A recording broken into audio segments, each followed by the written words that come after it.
Voici tout ce que tout le monde, ce que tout chrétien doit savoir sur l'islam. Et j'en suis à un point de ma vie où je le pense vraiment.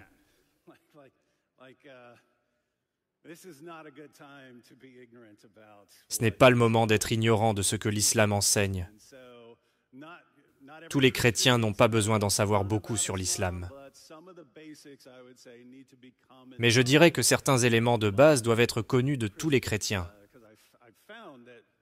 Parce que j'ai constaté que certains chrétiens sont plutôt réticents à l'idée d'apprendre quoi que ce soit sur l'islam. J'ai fait une vidéo intitulée « 3 versets du Coran que tout chrétien devrait connaître ». Et il y a une raison à cela. Il y a une raison pour laquelle les chrétiens devraient connaître ces 2 ou 3 choses, n'est-ce pas? L'islam vient après le christianisme. Et il a beaucoup d'arguments contre le christianisme. C'est comme une sorte de système qui attaque le christianisme. Ainsi, tout musulman grandit en apprenant ce qu'est l'islam. Il apprend certaines critiques contre le christianisme. Il me semble qu'il serait très utile pour les chrétiens de savoir ce que les musulmans pensent du christianisme quand ils auront des interactions avec des musulmans. Il me semble évident que vous voulez savoir quelles questions pourraient être soulevées lors d'une discussion, ou ce que les musulmans pensent de vous. La plupart des chrétiens sont d'accord quand je poste quelque chose comme ça. Ils regardent et disent « Eh, vous savez, c'était utile ». Mais il y a une minorité de chrétiens qui disent « Non, je n'ai pas besoin de savoir. J'ai quelque chose de supérieur, je n'ai pas besoin de connaître cette religion. » Et ce que j'entends, c'est comme si nous sommes censés cultiver une atmosphère d'ignorance sur l'islam. Et c'est très, très dangereux. Parce que, juste pour être clair, vous pouvez avoir un ami musulman qui peut être la personne la plus gentille, la plus amicale, la plus honnête au monde. Beaucoup de ceux qui prêchent l'islam, les gars de la dawa, prospèrent dans une atmosphère d'ignorance. Ils iront dans une région et découvriront tout ce que vous aimez, tout ce qui est prisé dans votre région. Et ils vous diront que l'islam est la source de cette chose, ou que Mohammed était le champion de cette chose. Ainsi, s'ils se rendent dans une région où les gens croient en l'importance des droits de la femme, le message de l'islam deviendra « Mohammed était un champion des droits de la femme. Il est à peu près le plus grand féministe qui ait jamais vécu. » Vous riez, j'en suis ravi. Mais il y a une époque où les gens n'en riaient pas, parce qu'ils n'en savaient pas beaucoup. C'est donc une bonne chose que de telles affirmations commencent à devenir de la connaissance basique. Ce sont des affirmations auxquelles j'ai eu à beaucoup faire face, il y a 10, 12 ou 15 ans. Ou si les musulmans, si les prédicateurs musulmans se rendent dans une région comme l'Occident, où en général la science est valorisée, ils diront « Le Coran est un chef-d'œuvre scientifique. Il est rempli de connaissances scientifiques qui n'auraient pas pu être vérifiées à l'époque de Mohammed et qui ne le sont qu'aujourd'hui. Et cela secoue l'esprit des scientifiques, à quel point le Coran peut être aussi précis. » Si vous ne savez pas ce que dit réellement le Coran et à quel point cela est absurde, mais devinez quoi? Les gens se convertissent sur cette base. Les gens se convertissent quand ils entendent cela. Et personne dans leur entourage n'est en mesure de les corriger sur cela. La propagation de l'islam dans la communauté afro-américaine dans les années 1960. Nous avons des gens comme Malcolm X et Mohamed Ali qui se sont convertis d'abord à la nation de l'islam, qui est plutôt une secte, puis à l'islam ordinaire. Le message prêché était le suivant. Le christianisme est la religion de l'homme blanc. C'est pourquoi ils ont réduit les Noirs en esclavage. L'islam libère les gens. Mais si vous connaissez l'histoire de Mohammed, qui a acheté, possédé, vendu et échangé des esclaves noirs africains, et de ses disciples qui ont institutionnalisé la traite des esclaves africains, vous savez à quel point cela est ridicule. En fait, si vous reliez tout cela, si vous mettez tout ensemble, en Europe, les chrétiens ont fini par mettre fin à l'esclavage. Au début, lorsque le christianisme a commencé à s'imposer, les villes étaient peuplées à 80% d'esclaves. Quelques siècles plus tard, il n'y avait plus d'esclaves. Les chrétiens ont continué à libérer les esclaves. Si quelqu'un avait des esclaves, on achetait l'esclave et on le libérait. Ils ont continué à le faire jusqu'à ce qu'il n'y ait plus d'esclaves ou de marché d'esclaves en Europe. Qu'est-ce que cela signifie?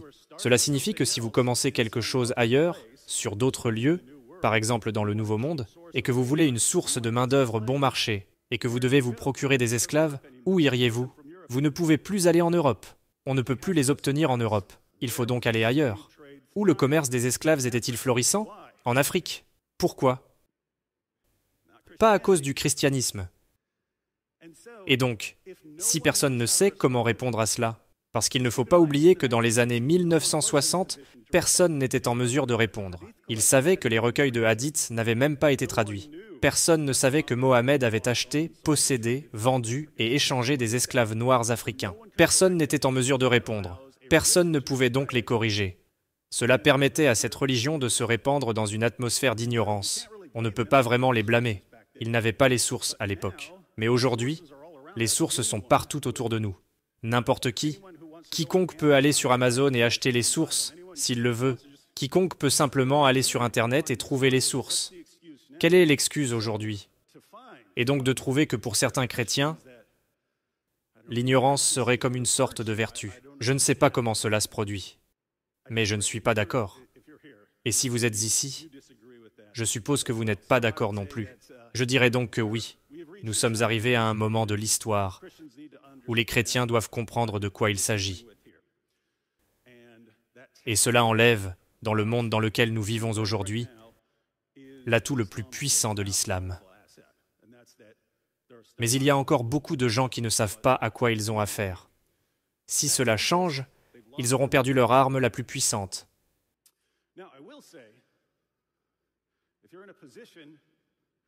Je dirais que si vous êtes dans la position où vous connaissez des musulmans, vous travaillez avec un musulman, vous avez un ami musulman, à l'école, vous connaissez un musulman, il est préférable de commencer par là, de commencer à parler avec ce musulman, avec lequel vous pouvez vous entendre et discuter.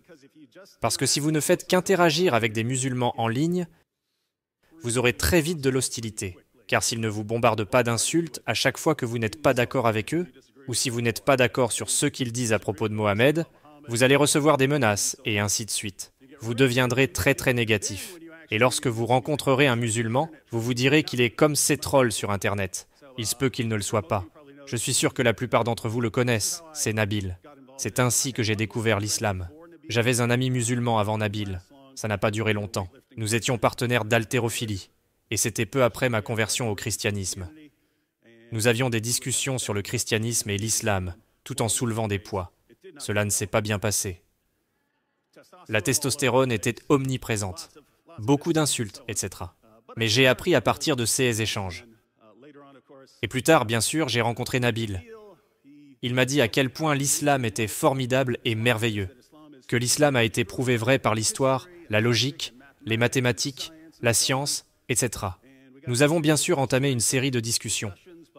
À l'époque, mes interactions avec les musulmans se faisaient avec des amis musulmans, car je traînais avec Nabil, sa famille, ses amis, ses cousins, etc. C'est ainsi que j'ai commencé à me familiariser avec l'islam, en quelque sorte, au fur et à mesure. Parce que, quand Nabil faisait une déclaration, je disais « Ok, je vais lire ça. Où est-ce que c'est ?» Puis nous y retournions pour étudier. Et je revenais en disant « Hé, pourquoi as-tu oublié cette partie ?» Nous avons continué ainsi pendant des années. Et finalement, Nabil est devenu chrétien. Ça, c'était à son baptême. Et moi, à l'arrière-plan, en me disant « Cool, j'en ai fini avec l'islam. » Ça n'a pas marché ainsi, en grande partie, parce qu'après avoir vu comment Nabil avait défendu l'islam, je me suis rendu compte que les musulmans devenaient des chrétiens vraiment hardis.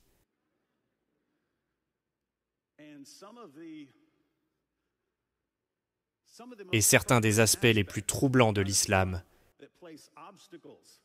qui met des obstacles aux musulmans pour comprendre ou d'accepter l'évangile, c'est qu'à l'inverse, cela aide les musulmans à devenir des chrétiens sincères, vraiment hardi. En d'autres termes, les musulmans sont enseignés, dès leur naissance, que le pire péché que l'on puisse commettre est le shirk, le péché qui consiste à associer un partenaire à Allah. Et devinez quoi? Cela inclut le fait d'appeler Jésus Seigneur. Ainsi, dans l'islam, le pire péché possible, l'aller sans retour pour l'enfer, est de dire que Jésus est Seigneur. Dans l'islam, la punition pour l'apostasie, le fait de quitter l'islam, est la mort. Idéalement, dans l'islam, d'un point de vue islamique, cette peine est censée être appliquée dans un État islamique, ce qui explique qu'il n'est pas trop appliqué ici en Occident. Mais à mesure que l'islam se répand, cela reste dans la tête du musulman, que si je quitte l'islam, quelqu'un viendra peut-être appliquer la peine prévue par Mohammed. Ou tout au moins, le musulman comprend que s'il quitte l'islam, s'il devient athée, chrétien ou autre, c'est tout leur cadre social qui va s'effondrer. On entend généralement de la part des ex-musulmans qu'après qu'ils aient informé leur famille qu'ils ont quitté l'islam, c'est que soit la famille leur dit « va-t'en ».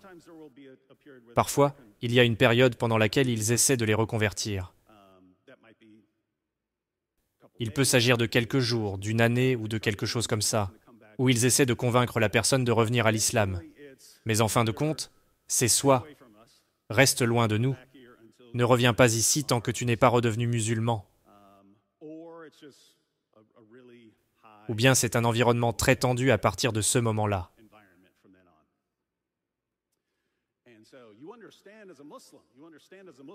Tu comprends donc, en tant que musulman, que c'est ce qui t'arrivera si tu quittes l'islam. Gardez donc à l'esprit, les chrétiens, quand nous prêchons l'Évangile, nous avons la bonne nouvelle. Et lorsque nous prêchons la bonne nouvelle, ce qu'un musulman entend, c'est « Oh, je suis censé croire que Jésus est Seigneur, ce qui est un aller sans retour pour l'enfer. Je vais devoir abandonner toute ma famille et peut-être me faire couper la tête. Vous appelez ça la bonne nouvelle? Cela ressemble plus à la pire nouvelle que j'ai jamais entendue de toute ma vie. Pourquoi vais-je croire cela? Mais comme je l'ai souligné, il y a un revers à cela. Il y a un revers à la médaille. Et le revers de la médaille, c'est que lorsqu'un musulman dit, comme l'a fait Nabil, « Vous savez quoi? On m'a dit toute ma vie que cela m'enverrait en enfer, que je devrais peut-être abandonner ma famille, et qu'on me couperait peut-être la tête. Mais je m'en fiche, parce que je veux connaître Jésus. » Voilà quelqu'un qui est prêt à donner sa vie pour Jésus. Et c'est pour cela qu'ils deviennent des chrétiens vraiment hardis. Donc si les chrétiens avaient appris les bases de l'islam, puis éventuellement à répondre aux arguments des musulmans et à défendre les revendications chrétiennes par l'apologétique, je pense qu'on changerait le monde avec ça. Très bien. Nous allons donc suivre une sorte de cours accéléré. Si vous suivez mes vidéos depuis longtemps, vous savez déjà beaucoup de ces choses. Ce qui est très bien, car cela signifie que vous avez absorbé l'information au fil du temps. Mais je vais supposer qu'il y a des gens ici qui ne savent rien ou presque rien. Alors nous allons commencer par la base. Cours accéléré sur les bases de l'islam. Si je devais dresser une liste des éléments de base qui devraient être connus de tous les chrétiens, c'est ce que nous allons faire maintenant. Voilà donc ce que nous allons faire. Quelques définitions pour qu'il n'y ait pas de confusion.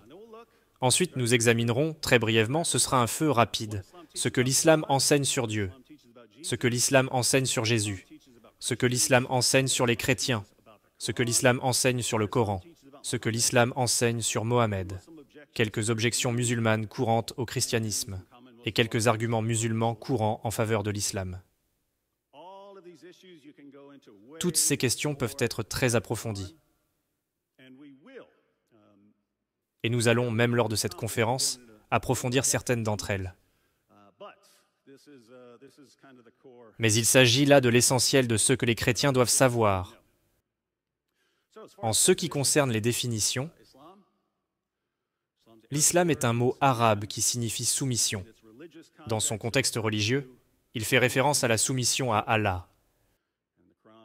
Le Coran explique un peu comment on se soumet à Allah. On se soumet à Allah en obéissant à ce qu'Allah dit dans le Coran et en obéissant à Mohammed. Vous devez obéir à Mohammed. C'est une exigence. Tu dois aussi obéir aux commandements de Mohammed. Voilà donc la soumission selon l'islam. C'est la religion.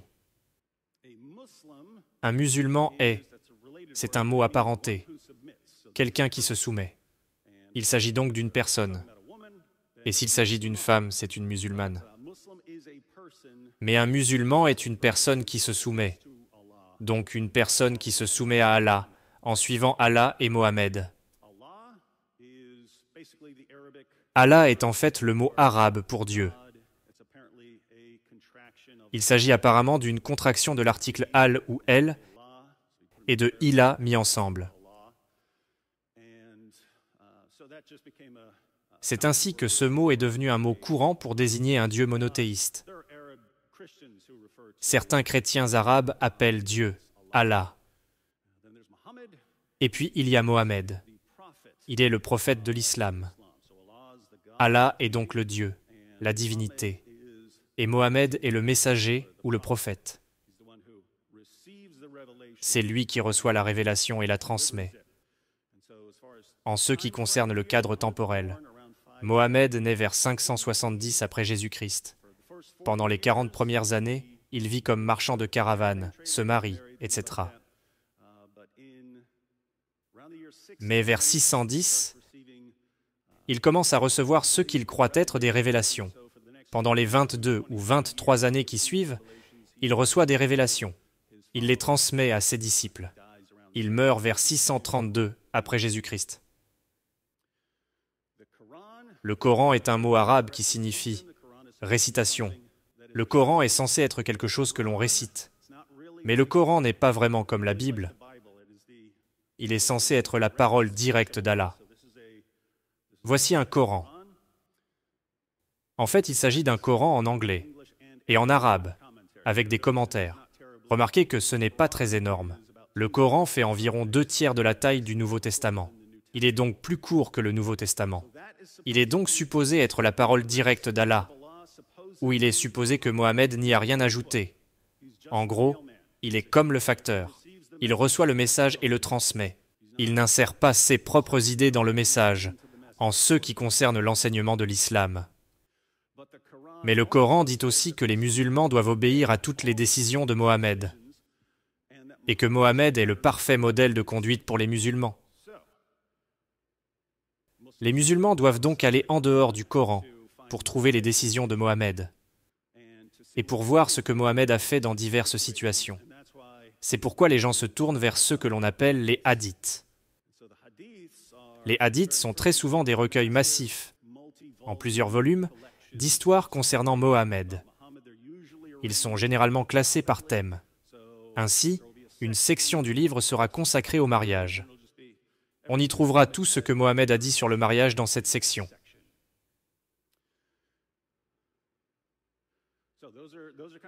Ce sont là les bases nécessaires pour comprendre les discussions sur l'islam.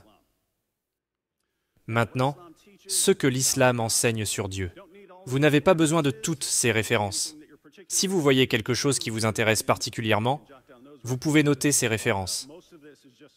Mais il s'agit surtout de comprendre où nous avons des points communs et où nous sommes en désaccord. Si je mentionne une référence qui me semble particulièrement importante, je vous le dirai. Et c'est une bonne référence. Il serait bon de la connaître. Donc selon l'islam, Allah est tout-puissant. Allah est omniscient et sage. Allah est juste et miséricordieux. Et Allah est le créateur de l'univers. Cela ressemble beaucoup au Dieu de la Bible. Et ce n'est pas une coïncidence. Mohammed connaissait, à son époque, ce que les Juifs et les chrétiens croyaient. Et très tôt, enfin, il a toujours cru qu'il était dans la lignée des prophètes de la Bible. Au début, il pensait que les Juifs, les chrétiens et les musulmans s'uniraient ensemble contre le polythéisme. Il a passé les 12 premières années à la Mecque. Et pendant cette période, il a prêché. Il n'y avait pas de tribu juive là-bas, pendant cette période où il prêchait. Les Juifs ont la Torah. Je suis mentionné dans la Torah. Mohammed croyait qu'il était clairement mentionné dans la Torah, avec la description complète de lui, en tant que prophète arabe, qui se lèverait en Arabie. Il croyait qu'il était dans la Torah, et pendant des années, il a dit à ses disciples, « Quand nous arriverons dans une région où il y a beaucoup de Juifs, les Juifs vous diront qu'ils savent qui je suis. » C'est ainsi qu'il a prêché pendant des années à la Mecque, en disant que les Juifs le confirmeraient en tant que prophète. Il a fini par s'installer à Médine, où il y avait 3 tribus juives, et celles-ci se sont vraiment moquées de lui à travers la ville, lorsqu'il a prétendu être un prophète. C'était très problématique. Je ne saurais trop insister à quel point ce fut problématique. Il avait passé des années à dire « Ce sont eux qui font autorité. Ils sont l'autorité en matière de Torah. Ils connaissent les Écritures. Et c'est pourquoi, puisque leurs Écritures te font référence à moi de façon répétée, et me décrivent comme le prophète arabe qui se lèvera, quand j'arriverai là-bas, vous verrez à quel point ils vont m'accepter rapidement en tant que prophète. » Ils y sont arrivés. Les Juifs le rejetèrent en tant que prophète. Mais Mohammed a continué de croire et était convaincu que la Torah contenait toutes des prophéties claires à son sujet. Qu'est-ce que cela signifie? Si la Torah serait remplie de prophéties claires concernant un prophète arabe appelé Mohammed, qui va se présenter, et que se passe-t-il? Il le rejette. Qu'est-ce que cela signifie pour Mohammed? Eh bien, si c'est aussi clair, et qu'il le rejette quand il le voit, cela signifie simplement qu'ils sont de mauvais menteurs. Vous voyez donc pourquoi la position de Mohammed concernant les Juifs, qu'il pensait au départ qu'ils seraient ses alliés, changeait, jusqu'à ce que les Juifs deviennent vraiment mauvais, au point qu'ils doivent être soumis et réduits au silence. Et finalement, dans les hadiths, on trouve Mohammed dire que la fin n'arrivera pas, le jugement dernier ne viendra pas, tant que vous n'aurez pas combattu les Juifs, au point qu'ils se cachent derrière des rochers et des arbres, et que les rochers et les arbres crient « Il y a un Juif derrière moi, venez le tuer ». Et l'objectif avant le jugement est d'exterminer les Juifs. Pourquoi? Parce qu'ils l'ont rejeté, et c'était une grande honte. À l'époque, il s'est donc dit que les musulmans et les chrétiens allaient s'unir contre les Juifs et les polythéistes. Puis, bien sûr, il a rencontré des chrétiens qui l'ont également rejeté, et c'est devenu les musulmans contre tout le monde. Mohammed s'est beaucoup inspiré de la conception judéo-chrétienne de Dieu, ce qui explique les nombreuses similitudes. Il y a aussi des différences par rapport à ce que croient les chrétiens. Selon l'islam, Allah n'est pas une trinité. D'ailleurs, il serait bon de se familiariser avec ces références. Allah n'est pas une trinité. C'est la sourate 5, versets 116 à 117. Ce passage est en fait humoristique, parce que c'est la seule fois où Allah tente d'expliquer ce qu'est la Trinité. Et cette Trinité, c'est Allah, Jésus et Marie, des êtres séparés qui travaillent ensemble. Avez-vous déjà entendu quelqu'un croire que c'est ça la doctrine de la Trinité? Très bien. Personne ne l'a jamais fait, mais c'est ce qu'Allah dit. Il est possible d'élaborer des arguments à partir de ces éléments. Vous pouvez donc lire ce passage avec vos amis musulmans et leur dire « Ce n'est pas ça la doctrine de la Trinité ». Donc, soit Allah ne sait pas ce qu'est la doctrine de la Trinité, et dans ce cas, il est ignorant. Soit il le sait et il ment à ce sujet, auquel cas il est trompeur. Qu'en est-il? Allah n'est le père de personne. Cela concerne les Juifs et les chrétiens, car Dieu est considéré comme un père dans l'Ancien Testament. C'est le père d'Israël. Nous pensons à Dieu en tant que Père céleste. Dans l'islam, Allah n'est en aucun cas un père, c'est interdit. Allah a 99 noms. Le père n'en fait pas partie. En fait, la sourate 19, la référence ici, c'est la sourate 19, versets 88 à 93. C'est un passage intéressant où Allah s'emporte et dit que l'univers est sur le point d'être déchiré parce qu'ils disent qu'Allah a un fils.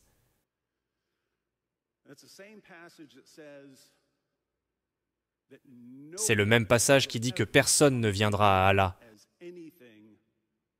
autrement qu'en tant qu'un esclave. La relation la plus élevée que vous puissiez avoir avec Allah est une relation d'esclave à maître. Il n'y a pas d'autre relation. Et bien sûr, dans la sourate 3, verset 32, Allah n'aime pas les incroyants. Si tu rejettes Mohammed, si tu refuses de croire en Mohammed, Allah dit spécifiquement, il n'a pas d'amour pour toi. De nombreux passages du Coran parlent de toutes les personnes qu'Allah n'aime pas. Il n'aime pas les orgueilleux, il n'aime pas les vantards, il n'aime pas les malfaiteurs, toutes sortes de personnes.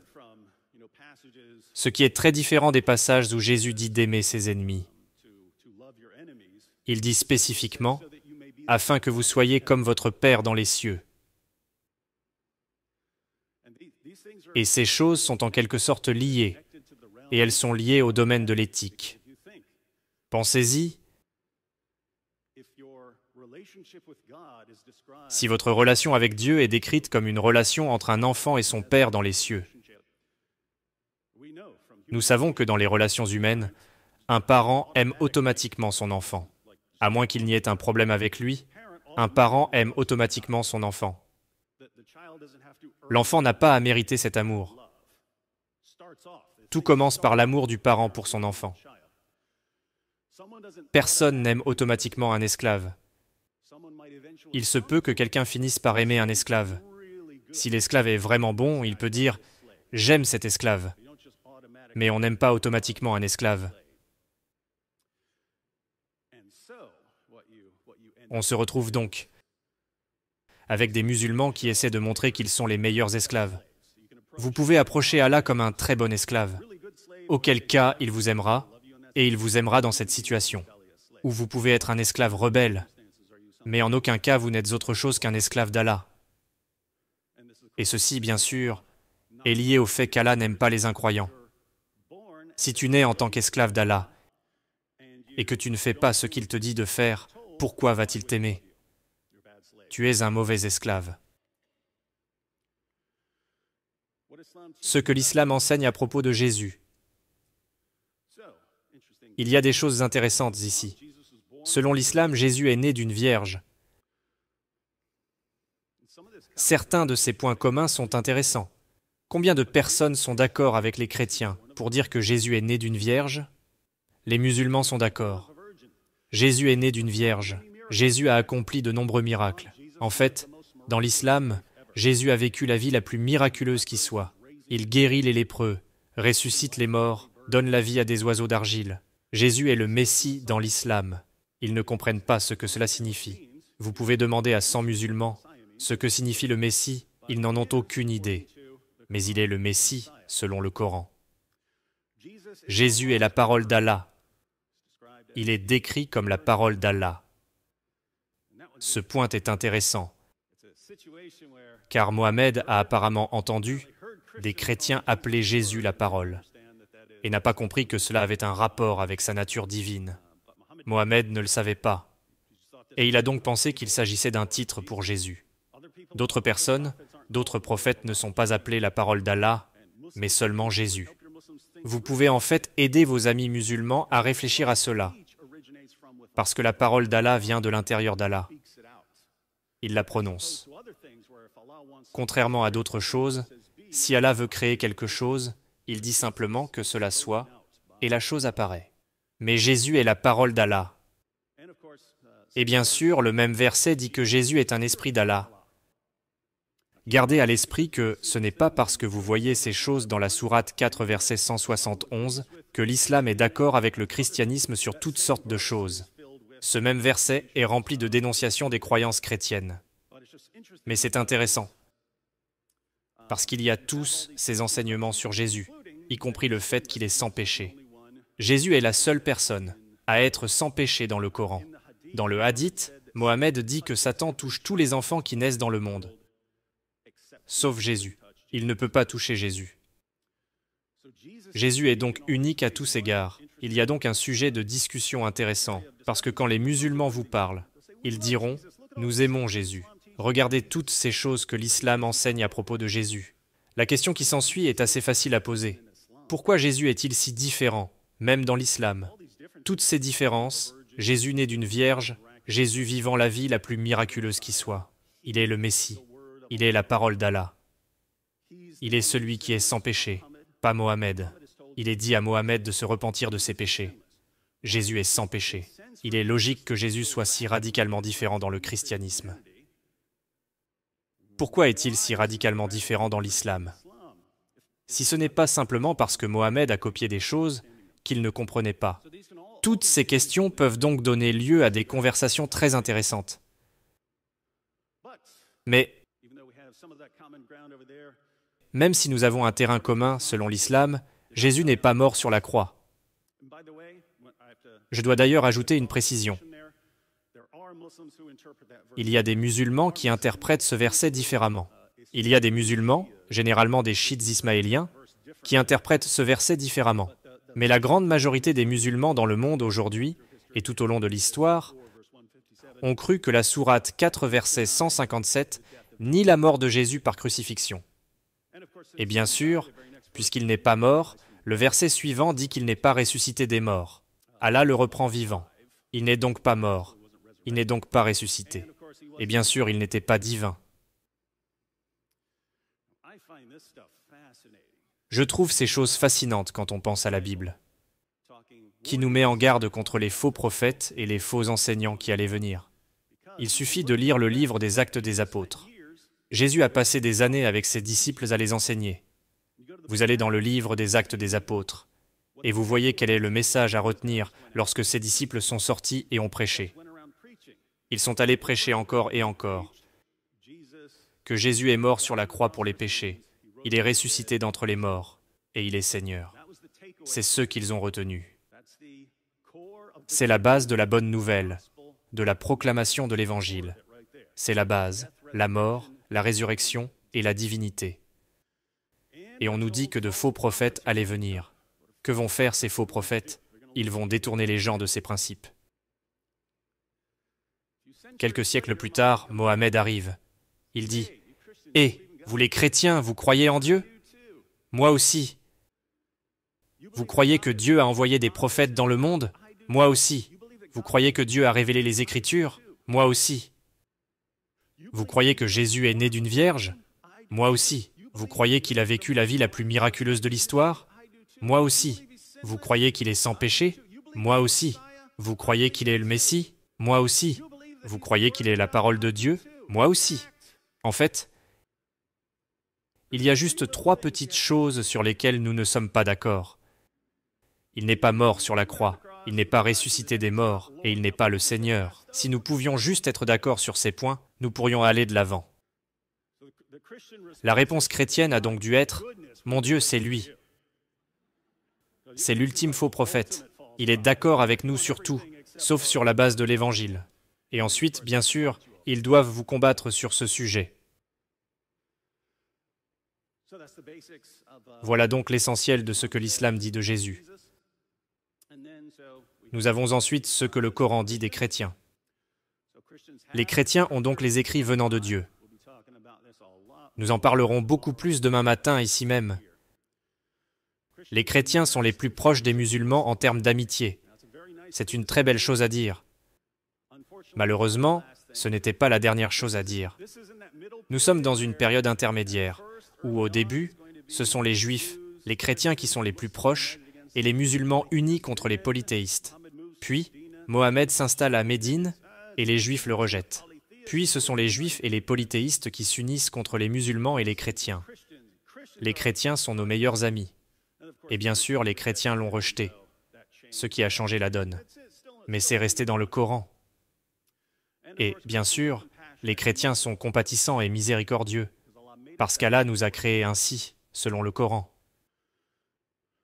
Mais cela ne dure pas longtemps.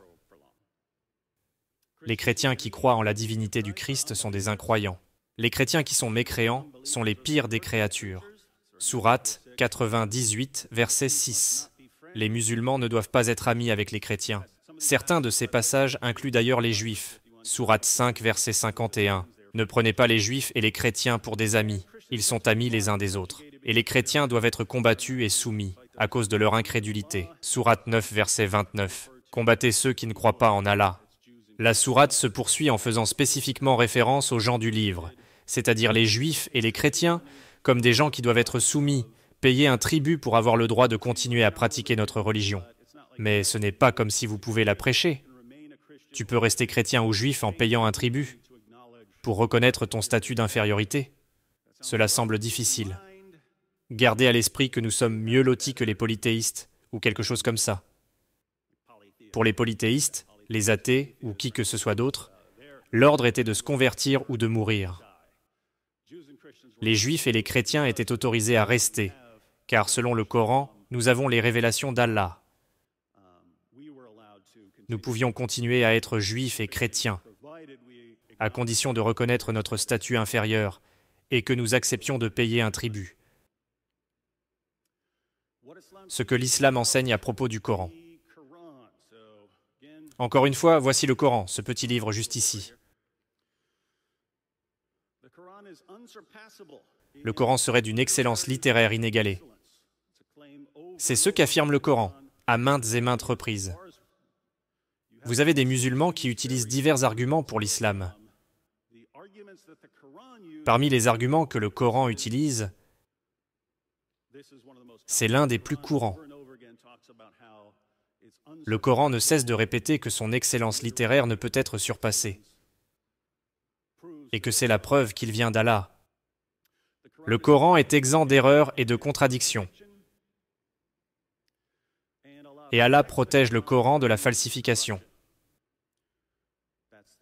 C'est ainsi que les musulmans interprètent la sourate 15, verset 9. Je ne suis pas entièrement convaincu que c'est ce que dit le verset, mais c'est l'interprétation courante. Ce que l'islam enseigne sur Mohammed. Mohammed est le parfait modèle de conduite des musulmans. Sourate 33, verset 21 du Coran. C'est un verset qui peut s'avérer utile à certains moments. Mohammed est donc présenté comme le parfait modèle de conduite. Le Coran dit que Mohammed est un excellent modèle de conduite, que les gens doivent suivre. Cela devient exceptionnellement problématique lorsque l'on lit les hadiths et que l'on passe en revue certaines choses que Mohammed a fait. Mohammed est le sceau des prophètes. Leur compréhension de ce que cela signifiait a évolué au fil du temps. Et aujourd'hui, les musulmans pensent que cela signifie que Mohammed est le dernier des prophètes. Dans l'islam, l'image que l'on obtient en lisant le Coran est qu'Allah a envoyé des prophètes dans toutes les parties du monde. Et les derniers à recevoir la révélation sont les Arabes. Une fois que les Arabes ont eu leur prophète parlant leur langue, alors tout s'est terminé. Tout le monde a eu son prophète. Bien sûr, les prophètes précédents ont parlé de Mohammed. La Torah et l'Évangile sont donc censés contenir des prophéties sur Mohammed. Les Juifs et les chrétiens étaient donc censés reconnaître Mohammed à l'époque où ils l'ont rencontré. Même aujourd'hui, en lisant nos Écritures, nous sommes censés trouver des informations sur Mohammed. Quelqu'un se souvient-il d'avoir lu un verset sur Mohammed dans sa Bible? Certains d'entre vous diront oui quand Jésus a dit de se méfier des faux prophètes ou quelque chose comme ça, mais ce n'est pas de ça qu'il parle. Des descriptions de Mohammed sont censées figurer dans la Bible. Quelles sont les objections les plus courantes des musulmans à l'égard du christianisme? Toujours. Et toujours, je trouve des chrétiens qui ne s'intéressent jamais à l'islam, parce qu'ils pensent que les musulmans vont avoir 487 objections différentes contre le christianisme. Et ils pensent qu'il n'y a aucun moyen d'être préparé à toutes ces différentes objections contre le christianisme que le musulman va avoir. C'est idiot, car les musulmans n'ont pas 487 objections. Ils ont toujours les mêmes 5 à 7 objections encore et encore. Il y aura différentes formes d'objections, mais ce sont les mêmes objections qui reviennent sans cesse. Voici donc les plus courantes. Ce sont les plus courantes. Si vous avez discuté avec des musulmans, vous les avez entendus à maintes reprises. Vous n'avez pas entendu grand-chose à part ça, parce que ce sont les choses qui reviennent sans cesse. La Bible a été falsifiée.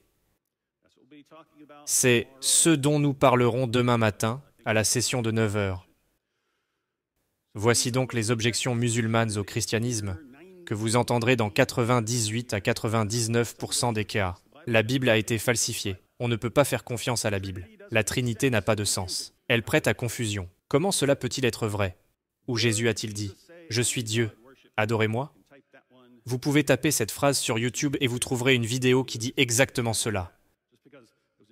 Il y a quelques années, quelqu'un, je ne sais même pas qui, s'est mis à former tous les musulmans à demander aux chrétiens « Où Jésus a-t-il dit « Je suis Dieu, adorez-moi » En ces termes, pas d'autres mots. J'ai donc répondu à cette question. Mais les musulmans ont été formés à poser cette question. Comment Dieu peut-il mourir? Vous les chrétiens, vous croyez que Jésus est Dieu. Et vous croyez que Jésus est mort sur la croix? Vous croyez donc que Dieu est mort sur la croix? Comment cela se fait-il? Comment cela peut-il avoir un sens? Vous devez donc probablement comprendre la doctrine de la Trinité et de l'incarnation pour pouvoir l'expliquer. Comment Dieu peut-il punir une personne pour les péchés d'une autre personne? Pendant qu'on y est, si vous avez vu des réponses à ces questions et des débats, vous savez à quel point il est facile de répondre à certaines de ces questions. En fait, certaines de ces questions, si vous apprenez à y répondre, elles laissent la porte grande ouverte à l'Évangile. Le fait qu'ils soulèvent une objection devient une occasion de leur montrer qu'ils ne savent pas de quoi ils parlent dans l'islam. Ils ne comprennent pas ce que dit le christianisme. Et cela mène directement au message de l'Évangile. Vous pouvez choisir l'un d'entre eux. C'est toujours la même chose. La question, comment Dieu peut-il punir une personne pour les péchés d'une autre personne? Les musulmans la posent. Cela n'a aucun sens, c'est horrible, c'est injuste. Et ils pensent à des versets du Coran comme la sourate 6, verset 164, qui dit « Aucun porteur de fardeau ne portera le fardeau d'un autre. » Il s'agit du fardeau du péché. Aucun porteur de fardeau ne portera le fardeau d'un autre. Personne ne portera le fardeau du péché de quelqu'un d'autre, selon la façon dont ils interprètent ces versets. Et il y a beaucoup d'autres versets qui disent exactement la même chose. Mais réfléchissez à la façon dont ils en parlent. Vous pouvez aller beaucoup plus loin dans le détail. Si vous comprenez comment répondre à certains de ces versets, si un musulman en parle, ce qui arrivera presque inévitablement. Il est inévitable que certaines de ces questions soient soulevées. Toutes ces questions seront soulevées dans différents contextes, par différentes personnes. Comment Dieu peut-il punir une personne pour les péchés d'une autre? C'est mal, c'est méchant, c'est injuste. Et ils compareront cela en disant, c'est comme dire, tu as assassiné 10 personnes, pas de problème. Je vais aller tuer ce bébé pour toi. Et puis c'est bon, ça n'a aucun sens. Vous pouvez donc passer par là, encore une fois. Surtout si vous êtes familier avec certaines de ces questions. Mais vous avez, même dans le Coran, il est dit « Aucun fardeau. Personne ne peut porter le fardeau d'un autre. » Mais d'autres passages disent que les gens paieront pour ce que d'autres ont fait. Par exemple, le cas des faux enseignants. Si tu as égaré d'autres personnes ou quelque chose comme ça, il y a des cas où tu dois payer pour au moins une partie du fardeau de l'autre personne. On trouve donc des contradictions dans le Coran à ce sujet. C'est donc une question à soulever. Deuxièmement, Mohammed avait des disciples, dont certains avaient fait de très mauvaises choses dans la vie. Et il a dit dans le hadith, Sahih Muslim, il y a plusieurs passages à ce sujet. Voici donc Mohammed. Il parle au nom d'Allah. Mohammed a dit, « Tu peux avoir des péchés aussi lourds qu'une montagne. Au moment du jugement, Allah va donner à la place de chaque musulman, un juif et un chrétien, et dira, « Ceci est ta rançon pour le feu de l'enfer. » Les anges déchargeront alors les montagnes de péché du musulman et les placeront sur les juifs et les chrétiens, qui paieront pour les péchés des musulmans en enfer. Tout ce que vous avez à faire, c'est de lire ce que Mohammed a dit. Sahih Muslim, 6665, 6666, 6667, 6668. Il est dit, Allah va punir les juifs et les chrétiens en enfer pour les péchés des musulmans. Qu'est-ce que tu disais, mon ami musulman? Que c'était méchant et immoral. Parce que tu viens de condamner Mohammed, je pense que tu es désormais un apostat. Mais ensuite, remarquez, même après cela, j'avais dit que ces choses peuvent mener directement à des présentations de l'Évangile. Faites-le remarquer. Dites, attends, d'après ce que tu as compris du Coran, tu viens de condamner ton propre prophète. on ne peut plus lui faire confiance. Mais réfléchissez à ce que dit réellement le verset.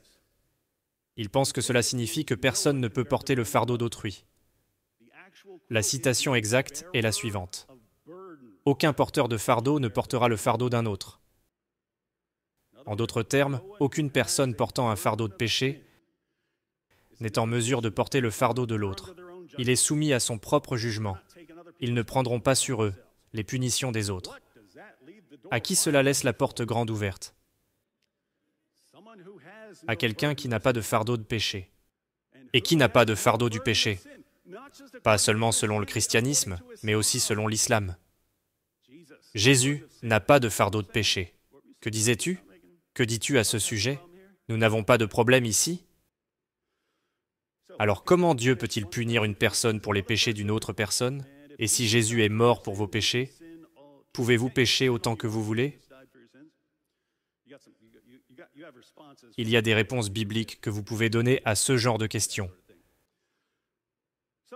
Voilà donc les objections musulmanes les plus courantes à l'encontre du christianisme. Vous n'avez pas à vous préoccuper de 487 objections différentes contre le christianisme. Vous avez la liste ici. Apprenez à y répondre. Vous pouvez apprendre à y répondre en quelques heures. Imaginez que les chrétiens en général se disent « Puisque nous savons exactement quelles objections vont être soulevées, pourquoi ne pas apprendre à y répondre ?»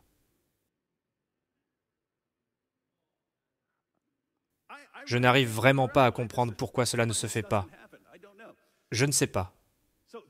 Voici donc les objections musulmanes les plus courantes à l'encontre du christianisme. J'encourage tout le monde à chercher les réponses à ces objections. Nous reviendrons demain sur la falsification de la Bible. Car si vous pouvez vous défendre contre cette objection, les autres se mettront en place. En d'autres termes, si vous voulez répondre à la question de savoir comment Dieu peut mourir, en expliquant l'incarnation, et que le musulman dit « Mais je n'y crois pas parce que votre Bible a été falsifiée ». Devinez quoi? Si vous pouvez défendre le fait que la Bible n'a pas été falsifiée, alors vous êtes en quelque sorte en mesure de répondre à ces autres questions. Nous nous pencherons donc sur ce point demain matin. Enfin, nous avons des arguments musulmans courants en faveur de l'islam. Ce sont ceux qui reviennent le plus souvent. L'argument de l'excellence littéraire. C'est ce que le Coran dit, c'est l'un des principaux arguments du Coran. Et ce qui est intéressant avec beaucoup de ces arguments, c'est qu'ils sont erronés à plusieurs niveaux. Par exemple, l'argument de l'excellence littéraire. Supposons que le Coran soit le meilleur livre jamais écrit. Cela signifierait-il qu'il vient de Dieu? Non. Cela voudrait juste dire que l'auteur du Coran est le meilleur écrivain de tous les temps, n'est-ce pas? C'est comme dire que si vous ne pouvez pas écrire des pièces comme Shakespeare, ou des symphonies comme Mozart, vous devez admettre que les pièces de Shakespeare sont la parole de Dieu, ou la musique de Mozart. Les symphonies de Mozart sont la musique inspirée de Dieu. Cela n'a aucun sens. Même si quelqu'un était le meilleur, cela ne signifierait pas qu'il vient de Dieu. L'affirmation est donc erronée. Et si vous lisez le Coran, je vais être honnête, c'est le pire livre que j'ai lu de ma vie. Je ne dis pas cela, parce que je ne suis pas d'accord avec eux sur de nombreux points. Je suis en désaccord avec une tonne de choses dans la République de Platon. C'est un livre brillant, l'un des plus grands livres jamais écrits. Je ne suis pas d'accord avec une tonne de choses dans les dialogues de Hume concernant la religion naturelle. Un livre brillamment écrit. Je suis d'accord avec Antony Flew. Certains d'entre vous se souviennent peut-être d'Antony Flew. C'était l'un des plus éminents chercheurs athées du XXe siècle. Il est finalement revenu à une sorte de déisme avant de mourir. Mais après avoir annoncé qu'il croyait en une sorte de concepteur de la nature, on lui a demandé s'il envisageait de se convertir à quelque chose de plus spécifique, comme le christianisme ou l'islam. Il a répondu que non, qu'il ne pensait pas le faire. On lui a ensuite demandé de comparer et d'opposer le christianisme et l'islam. Il s'agit d'un homme qui a passé sa vie entière à attaquer le christianisme. Mais ces comparaisons étaient intéressantes. Il a dit, premièrement, que si l'on compare Paul et Mohammed, Paul est un brillant érudit. Il parlait plusieurs langues, etc. Mohammed n'est absolument pas comme ça. Il a dit que Jésus est une figure incroyablement... Mais tout le monde veut avoir Jésus de son côté. Mohammed, pas tellement. Et puis il a dit que la Bible est une œuvre littéraire extraordinaire. Même les athées peuvent apprécier la Bible et devraient la connaître. Il a dit que lire le Coran, c'est faire pénitence. Certains d'entre vous, les jeunes, ne savent peut-être pas ce que c'est. La pénitence consiste à se punir pour ses péchés. Et oui, c'est comme ça. C'est donc un livre assez dur à lire. Et c'est intéressant parce qu'on peut même exposer cela dans des conversations avec des musulmans. Et si l'on tient compte d'un tas d'autres problèmes, comme le fait qu'il est complètement désorganisé et que certains passages s'annulent, abrogent d'autres passages. Il est désorganisé, on ne sait pas quel passage l'emporte sur d'autres, et vous ne pouvez pas le savoir sans aller dans les commentaires, et ainsi de suite. On se dit que l'ordre chronologique aurait été d'une grande utilité. Il y a donc toutes sortes de problèmes avec cette affirmation. Mais quoi qu'il en soit, encore une fois, il est défectueux à plusieurs niveaux. L'argument de la préservation parfaite, une fois de plus, est erroné à plusieurs niveaux. Si un livre a été parfaitement préservé, cela signifie-t-il qu'il vient de Dieu? Si le Da Vinci Code est parfaitement préservé, cela signifie-t-il qu'il vient de Dieu? Non. Mais si l'on parcourt l'histoire du Coran, on s'aperçoit que des chapitres entiers ont été perdus, parce que les gens étaient trop paresseux pour les réciter. Les premiers musulmans n'arrivaient même pas à se mettre d'accord sur les chapitres qui devaient figurer dans le Coran. Le compagnon de Mohammed, Ibn Masoud, affirmait qu'il devait y avoir 111 chapitres. Son compagnon, Ubay ben Kab, en comptait 116. Le Coran que nous avons aujourd'hui compte 114 chapitres. Des chapitres ont été perdus, parce que les seules personnes qui les avaient mémorisés, avant que le Coran ne soit sous forme de livre, sont mortes au combat. Des versets ont été mangés par un mouton. Vous pouvez le vérifier. Sunan ibn Majah, c'est le hadith 1944. Il y a des versets qui sont censés s'y trouver, et Aïcha a dit qu'elle en avait la seule copie.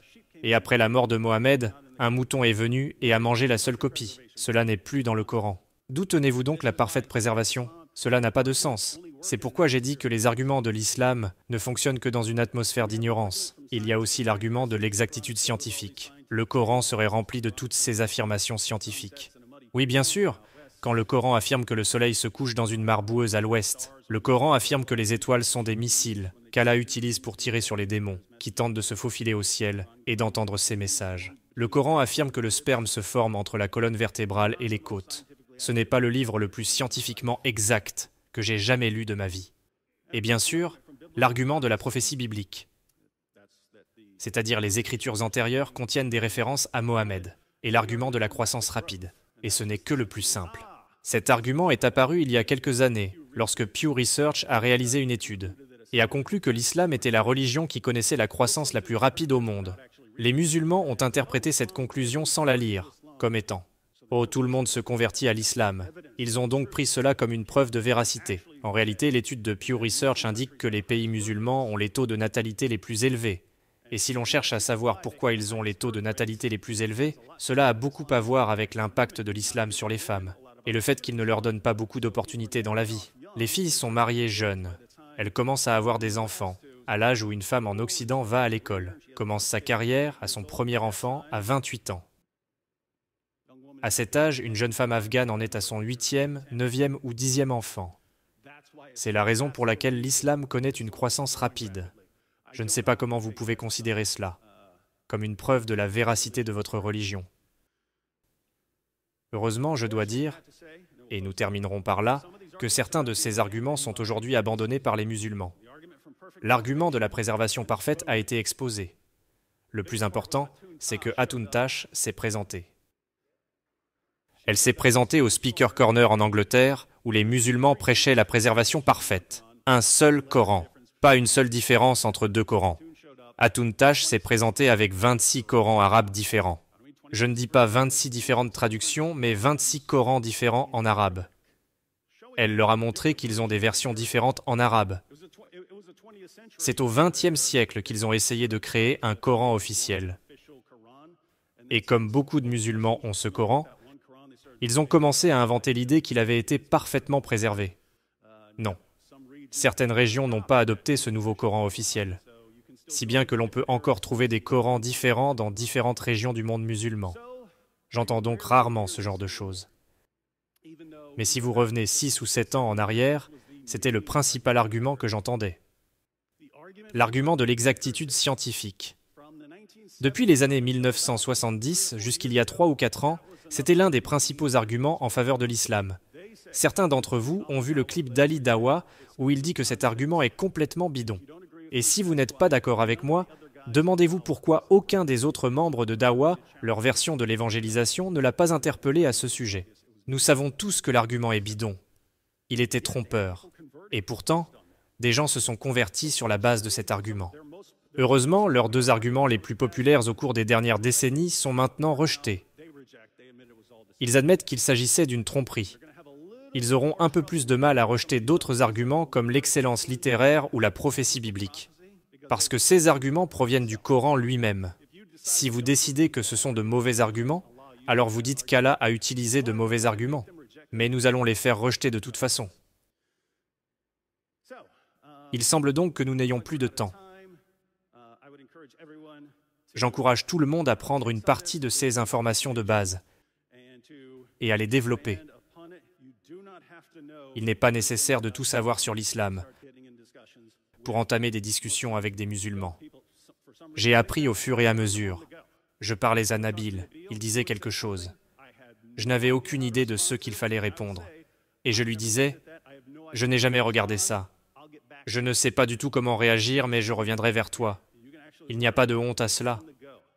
C'est tout à fait normal. On peut vraiment apprendre au fur et à mesure. » Et je suis convaincu, je veux dire, « Oh mon Dieu, nous sommes, si vous avez à cœur d'atteindre les musulmans avec l'Évangile, vous vivez dans la plus grande génération qui ait jamais existé.